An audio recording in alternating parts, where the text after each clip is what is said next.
rótulo desta colônia foi retirado. E esta colônia foi testada entre mulheres conhecedoras de perfume. Elas atiraram, sentiram e opinaram. Francesa. É francesa. Francesa, sem dúvida. E elas estavam certas. É a colônia 1010 produzida no Brasil, porém com uma finíssima essência francesa. Colônia 1010, um produto Bozano. Quando é a sua orelha quente, quando sua orelha começa a esquentar, não adianta disfarçar. Diga logo que anunciou no Linha Quente do Estadão. 3855-2001. Só R$9 a linha. E a sua orelha pega fogo de tanto atender o telefone. Classificados Linha Quente do Estadão. 3855-2001. A diferença é que o Estadão funciona. Um produto Estadão. Ele, um importante executivo. Um homem que sabe o que quer. E arruma a previsão do tempo? O quê? A previsão do tempo. Ela, uma mulher independente. Uma mulher com ideias próprias. Tenho uma surpresa para você. Vamos tirar umas férias.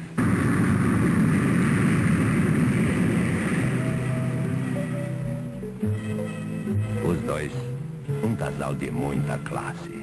Escuta, a gente não podia deixar isso para amanhã? Entendo.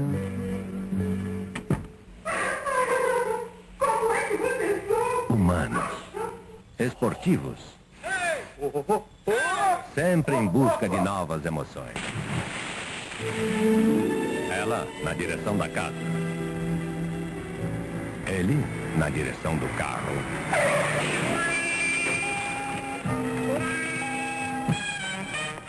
E outras máquinas. Obrigado. Deixa que eu pago. Estimados pelos amigos. Pode me emprestar algum? Deixa comigo. Alô? Escuta, eu tenho uma coisa importante para te dizer. Eu queria dizer que eu te amo muito.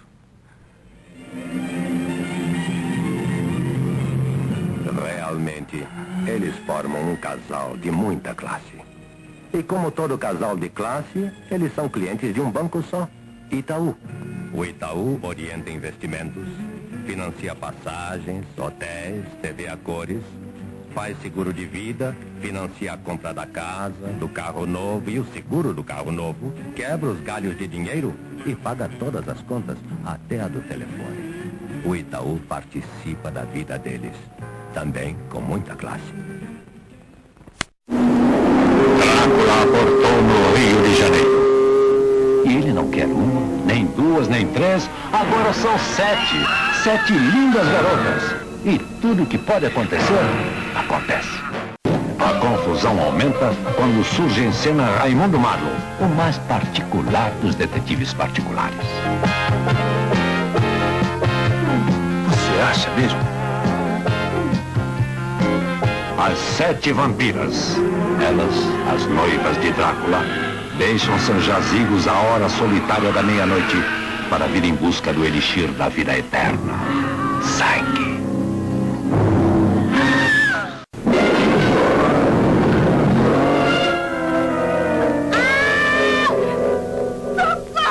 Quem é o criminoso?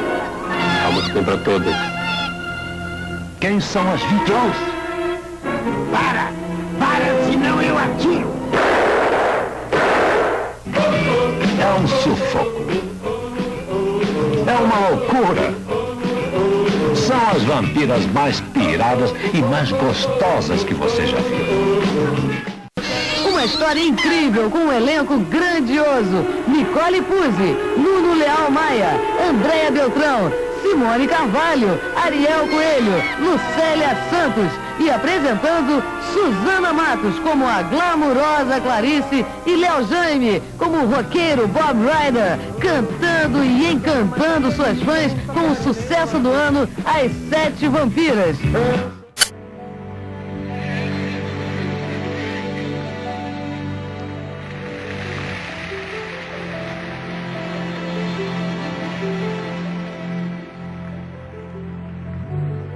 Amanhecia. O sol despejava sua chuva de ouro. A 1 quilômetro da praia, retornava um pesqueiro lançando na água as suas sobras de iscas. O aviso percorreu o bando e centenas de gaivotas surgiram, mergulhando, lutando por seu café matinal. Longe, sozinho sobre o oceano imenso, Jonathan Gaivota treinava. Jonathan não era um ser comum.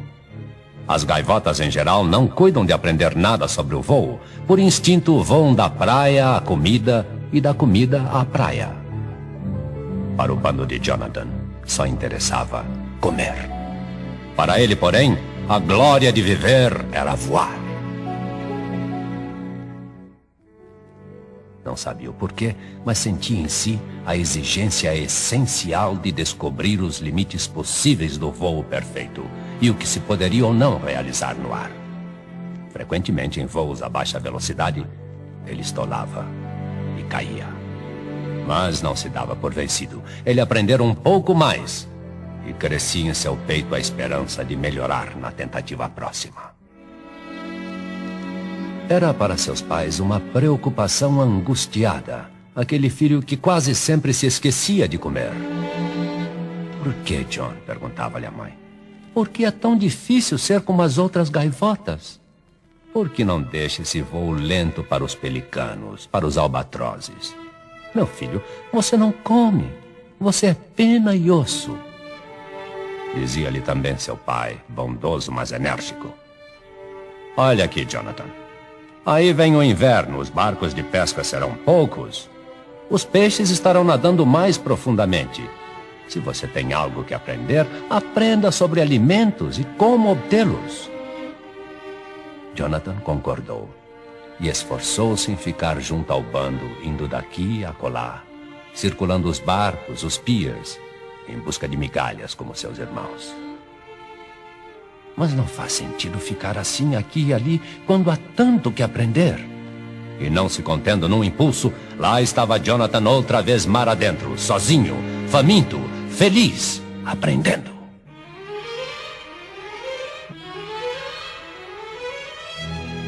Treinando voo de alta velocidade, em apenas alguns dias aprendera mais que qualquer outra gaivota.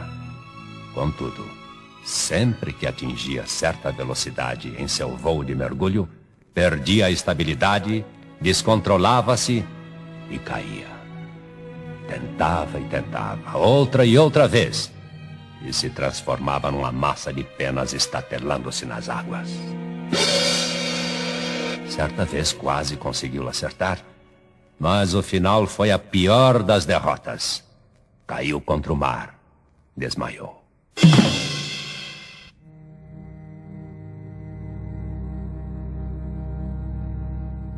Quando voltou a si, era noite. Jonathan flutuava sob o luar e sentia pesarem-lhe as asas como chumbo. Mas ainda pesava-lhe o fracasso. Pensou deixar que o seu corpo lentamente se afundasse, terminando tudo. Não adianta, pensou. Jamais deixarei de ser uma simples gaivota. Meu pai tinha razão. Foi uma insensatez tentar ser diferente. Serei como as outras gaivotas. Não haverá desafios, nem derrotas. Consolou a renúncia da sua decisão. A resignação deixou-o em paz consigo mesmo. E olhando para as luzes distantes na praia, resolveu regressar, voltar ao bando. Fatigado, arrastou-se pelas águas até alçar voo.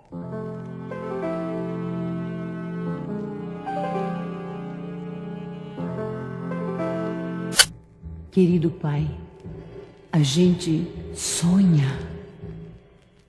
Suas ideias, porém, não o deixavam em paz. Voando a baixa altura rumo à praia, uma voz dentro de si de repente lhe disse: "Desça, Jonathan, desça! Gaivotas jamais voam na escuridão. Se assim fosse, teriam olhos de coruja, teriam mapas ao invés de cérebro, teriam asas de falcão." Asas de falcão? Sim, asas curtas de falcão. Eis a solução, aí está a resposta. E esquecendo-se de tudo o que havia prometido a si próprio, lá estava ele outra vez subindo, ganhando altura na escuridão. e, encolhendo as asas como as do falcão, partiu para um mergulho alucinado. Na sua cabeça rugia o vento. Num instante, ele atingiu a velocidade limite, mas já então, sob o controle de sua soberana vontade, saiu do mergulho vertiginoso rente às ondas, e o mesmo impulso o fê-lo subir como um foguete. Leve movimento das pontas das asas, realizou a sua primeira acrobacia aérea, jamais dantes conseguida por qualquer gaivota. Louco de alegria, Jonathan mal se continha em sua pressa de regressar e contar tudo ao bando. Agora sim havia uma razão para viver. A busca da liberdade. A vitória sobre a ignorância.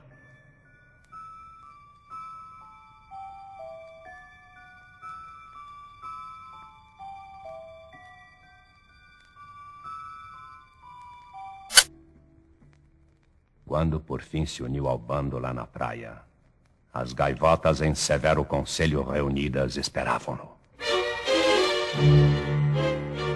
A voz do mais velho, a voz do chefe, se fez ouvir, enérgica e solene. Jonathan Gaivota, compareça ao centro. Comparecer ao centro. Isso significava honra ou vergonha. E Jonathan pensou: mas eu não quero honrarias, não quero ser um líder. Desejo apenas transmitir a todos os meus irmãos o que aprendi, para que sejam livres, tão livres como eu. E a voz do chefe novamente intimou: compareça ao centro por vergonha perante os seus irmãos. Como atingido por uma pedra, imobilizou-se Jonathan. Tremiam seus joelhos, nos ouvidos uma zoeira o atordoava. Vergonha. Degradação? Isso é impossível, não me entendem. Seu julgamento é erro, é incompreensão. A irresponsabilidade não compensa. Estamos neste mundo para comer, para sobreviver. A vida é uma incógnita e desconhecido é o futuro. Você quebrou a nossa tradição. Ninguém responde quando chamado ao centro, mas a voz incontida de Jonathan subiu aos ares. Irresponsabilidade? Meus irmãos, é irresponsável quem procura uma razão para viver, os meios e recursos para aprender mais e mais, buscando sem cessar a perfeição? Deixem-me mostrar o que descobri. Mas sobre a praia caiu o silêncio. E as gaivotas voltaram-lhe as costas, isolando-o no centro de uma imensa cortina de penas cinzentas. Jonathan fora banido. Nos dias que se seguiram, Jonathan, na solidão do seu exílio, voava além dos penhascos distantes. Sentia-se entristecido por estar só, mas a sua amargura era muito maior quando lembrava que seus irmãos nem sequer quiseram ouvi-lo. Não obstante, continuava a aprender. A alta velocidade, um bom mergulho levava-o a encontrar peixes raros e saborosos 3 metros abaixo da superfície. Aprendeu também a dormir em pleno espaço, voando centenas de quilômetros entre o anoitecer e o nascer do sol, sem perder o rumo e a direção. Quando chovia, as outras gaivotas ficavam no chão, miseravelmente, conhecendo apenas a névoa e a chuva. Mas Jonathan varava as pesadas nuvens cinzentas, subindo para os céus de estonteante claridade. O que desejava para o bando, tinha o Jonathan só para si.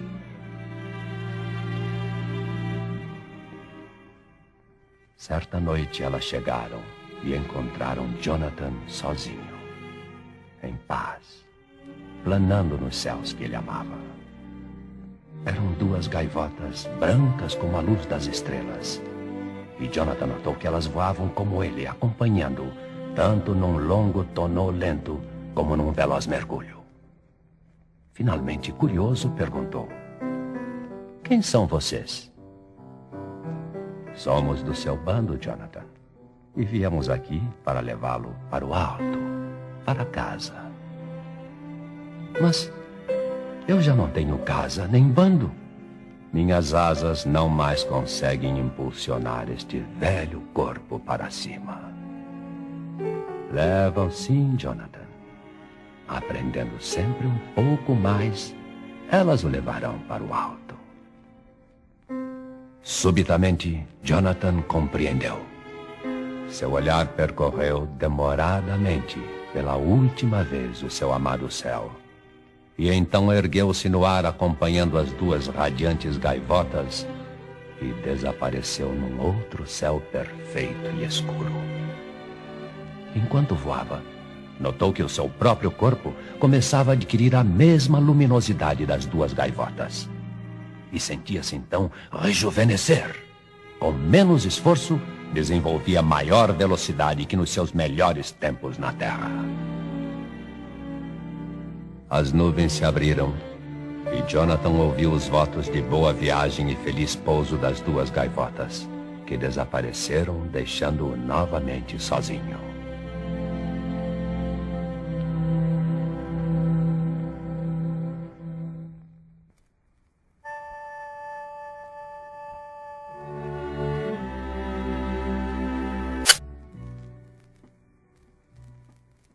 Viu-se num céu diferente sobre o mar, voando em direção a uma costa desconhecida.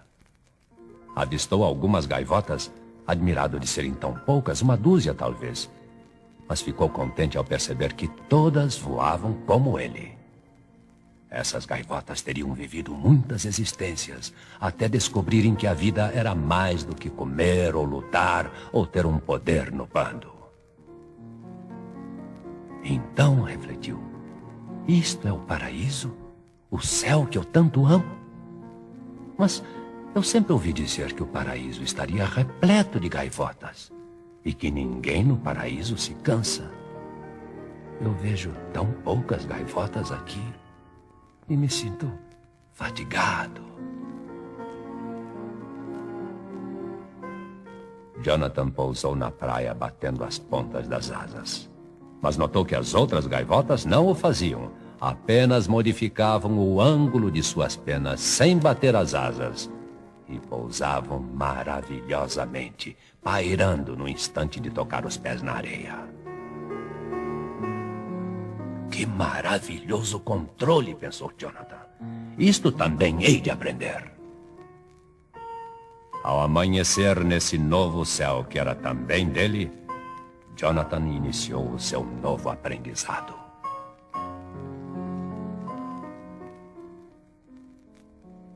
Certa noite, após horas de treinamento exaustivo reunidos na praia, ele tomou-se de coragem e se dirigiu à gaivota mais velha, cuja idade apenas lhe aumentava a força e a luminosidade das asas. Timidamente perguntou: "Este lugar não é o paraíso?" O ancião sorriu.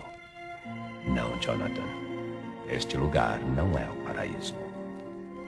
"Mas para onde vamos?" insistiu Jonathan. "Não existe um lugar chamado paraíso?" "Não, Jonathan. Não existe esse lugar. O paraíso não é um lugar, nem é um tempo. O paraíso é ser perfeito. Você o encontrará ao chegar à perfeição." "Jonathan, você sabe o que é uma velocidade perfeita?" "A velocidade perfeita não é voar a 100, a 1000, a 10.000 quilômetros horários ou mesmo a velocidade da luz, porque qualquer número é um limite. E a perfeição não tem limite. A velocidade perfeita, Jonathan, é estar lá onde quiser estar agora."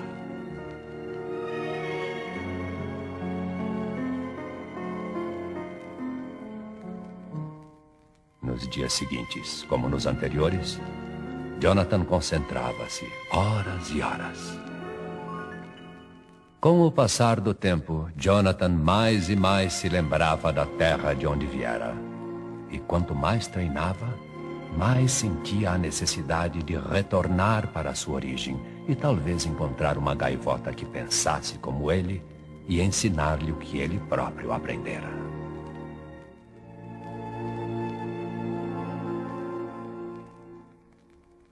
Jonathan começou agora a ter os seus alunos e em poucos dias lá estava ensinando as 7 novas gaivotas.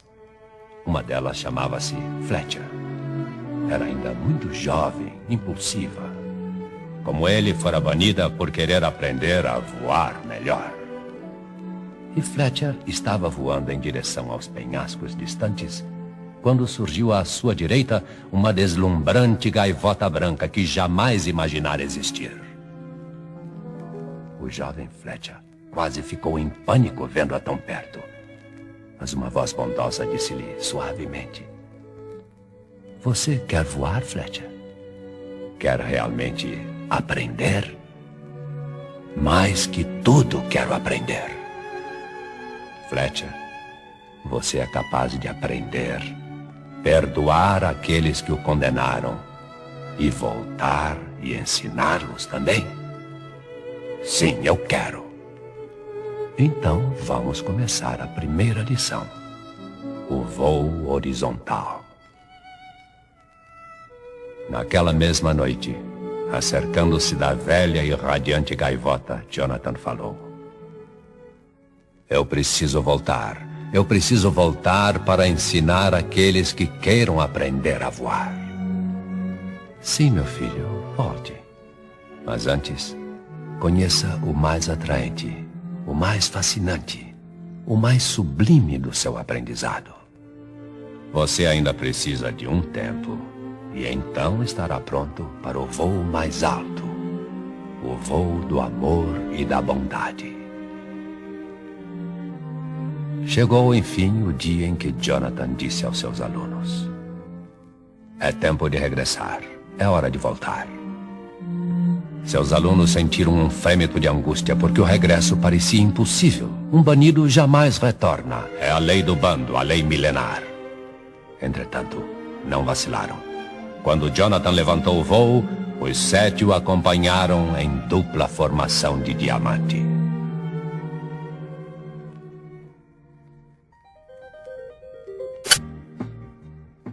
A faina diária do bando, os gritos e grasnidos silenciaram de repente quando Jonathan e seus alunos chegaram. 8.000 olhos fixaram-se naquelas 8 brilhantes gaivotas que chegavam em formação e, uma a uma, realizando um looping perfeito, pousaram na areia. Foi como se um raio caísse sobre o bando. Aqueles pássaros eram banidos e haviam retornado. A confusão foi total. "Ignorem-nos", ordenou o chefe. "A gaivota que se dirigir a um banido será também banida." Todas obedeceram. Mas Jonathan não se deu por vencido. Começou a treinar os seus alunos ali mesmo, naquele momento. Ao anoitecer, algumas gaivotas, furtivamente, saíam da multidão para observar Jonathan ensinando e regressavam ao bando antes que o dia clareasse, para não serem vistas. Um mês após a volta, uma primeira gaivota do bando chegou junto a Jonathan pedindo para aprender. E Jonathan prontamente aceitou-o como seu novo aluno. Na noite seguinte, apareceu uma pequena gaivota arrastando uma das asas e implorou-lhe angustiada: "Ajude-me. Mais que tudo na vida, eu quero voar." "Vem então, vamos voar." "Você não entende? Minha asa, não posso movê-la." "Você pode voar. Você é livre, aqui e agora. Nada pode impedi-lo." Tão prontamente como Jonathan lhe havia dito, a pequena gaivota aleijada abriu as asas e alçou voo na noite escura. O bando foi despertado pelos seus gritos de alegria. "Ouçam, vejam, eu posso voar! Eu posso voar!" Pela manhã, mais de 1.000 gaivotas aproximaram-se de Jonathan. Não mais se importavam em ser vistas. Jonathan declarava coisas simples, nem sempre compreendidas. É natural querer voar, querer ser livre, vencer a ignorância, buscar a perfeição.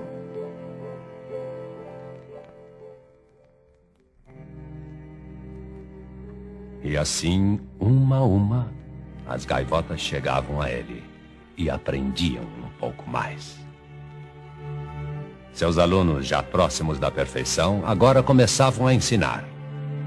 Fletcher, um bom instrutor, fazia um voo de alta velocidade quando uma pequena gaivota procurando pela mãe interferiu na sua trajetória.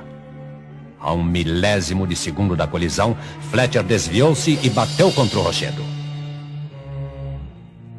Eu morri. É claro que eu morri. Mas por que estou ouvindo a voz de Jonathan? Se você está aqui ouvindo e conversando comigo, Fletcher, é porque você não morreu. Essa história de voar através de rochedos é também um aprendizado que leva mais tempo. Você deveria aguardar um pouco mais para atravessar um rochedo. Quando Fletcher começou a mover-se, as gaivotas à sua volta olharam para Jonathan como se fosse o demônio. É o demônio, é Lúcifer. Está ressuscitando essa gaivota que morreu. Vamos linchá-lo.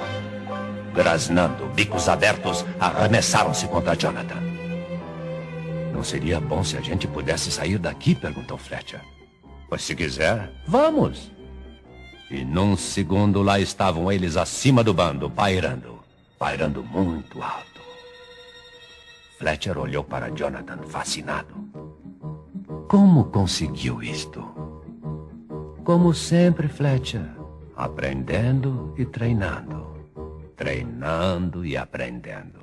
É assim que se fazem as coisas. Após o entardecer, Jonathan e Fletcher retornaram ao bando que já não tinha mais ressentimentos.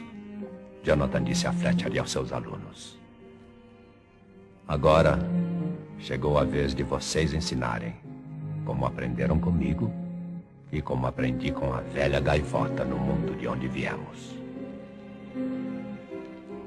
Eu não compreendo, Jonathan. Há pouco essa gente queria destruir-nos e agora você está aqui nos exortando a ensinar-lhes a liberdade. Jonathan voltou-se para o horizonte distante, onde o azul do mar se confundia com o céu, e a sua voz transmitia ternura e segurança. Vocês não mais precisam de mim. Agora é tempo de começarem a ensinar. Jamais esqueçam do sentido do amor e da bondade. Seus alunos queriam impedir que ele se fosse, mas Jonathan não lhes deu tempo. Num minuto, num segundo, suas asas ficaram tão brilhantes que ninguém podia sequer olhar para ele.